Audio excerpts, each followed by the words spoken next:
Esta es la reseña de Frankenstein en Bagdad, escrito por Ahmed Sadawi.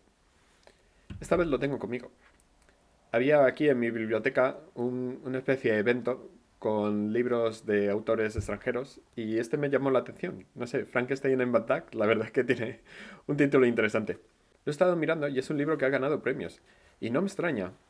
Es un autor iraquí y el contexto donde discurre la historia es Bagdad en la época justo después de que Estados Unidos tumbara el régimen de Saddam Hussein. El régimen de Saddam no está.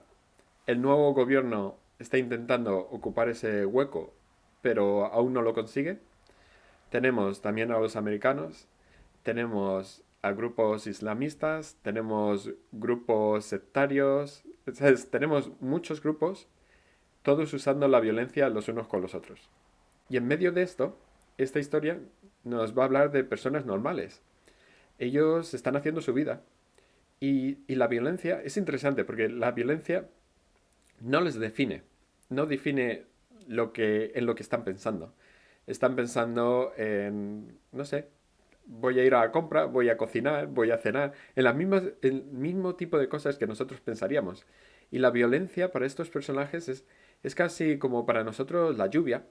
Pues sí, si mañana llueve, quizá yo no voy a ser capaz de hacer aquel plan. Ya no podemos ir a aquel viaje que yo quería hacer mañana porque está lloviendo y nos lo ha fastidiado. Pero no, ya está. No me define el hecho de que llueva o no llueva. Y aquí igual, quizá un coche bomba explota y eso te cambia los planes o te destroza tu casa y tienes que construirla de nuevo. Pero la gente no está obsesionada con eso. Es como prácticamente la naturaleza de la ciudad es así. Es violencia y esas cosas ocurren y ¿qué le vamos a hacer? Es muy interesante que ni glorifique la violencia ni la demonice. El Frankenstein que aparece en este libro no es una copia del Frankenstein original, de esa historia. No vamos a leer una historia igual que la original, simplemente ocurriendo en Bagdad. Y tampoco es algo como Orgullo y Prejuicio y Zombies. No vamos a tener Frankenstein con una metralleta. No es nada así. Es un concepto original. Se llama Frankenstein porque es verdad que va a haber alguien hecho con piezas, como el Frankenstein original, pero el monstruo a sí mismo nunca se va a llamar Frankenstein. Y lo que ocurre no tiene nada que ver. Es mucho más el poner cuerpo a lo que está ocurriendo en Bagdad. Hay un momento en el que alguien dice, claro, porque es feo, cada vez más violento, imparable, difícil de comprender, y sigue hablando de esto, y no sabes si está hablando del monstruo o si está hablando de la ciudad, de lo que ocurre en la ciudad. Y esa es la genialidad de este libro. Conseguir ponerle cara a unos eventos en un país que está cayendo en el caos posguerra. ¿Qué cara tiene el caos posguerra? Creo que este libro te responde a esa pregunta. Hay algo que siempre me ha molestado. Cuando hay alguna noticia en un país extranjero, por ejemplo el conflicto en Irak, siempre algún reportero va a ir allí y nos va a contar lo que él ha visto. Y luego vamos a tener nuestros expertos locales que nos van a contar lo que ellos opinan sobre lo que está ocurriendo allí.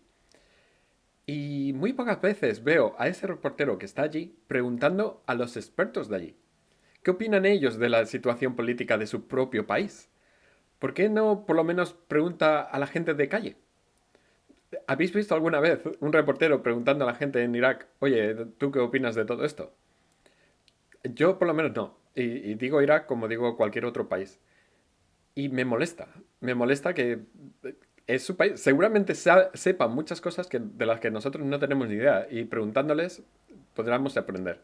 Y este libro me gusta el que sea sobre la guerra de Bagdad, escrito por una persona que conoce cómo reacciona la gente de su país a estas situaciones. Y cuando veo cómo reaccionan a estas situaciones me sorprende. Me sorprende cómo ignoran la violencia, cómo simplemente viven sus vidas. Varios personajes en distintos momentos se van a emborrachar. Y no tengo esa imagen de Irak. El hecho de que alguien de allí me dé una imagen que me parece más genuina, en sí, ya tiene valor. Pero además esta historia es interesante.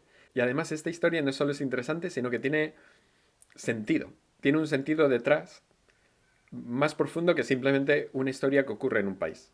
Este libro me gusta bastante, le voy a dar un 8.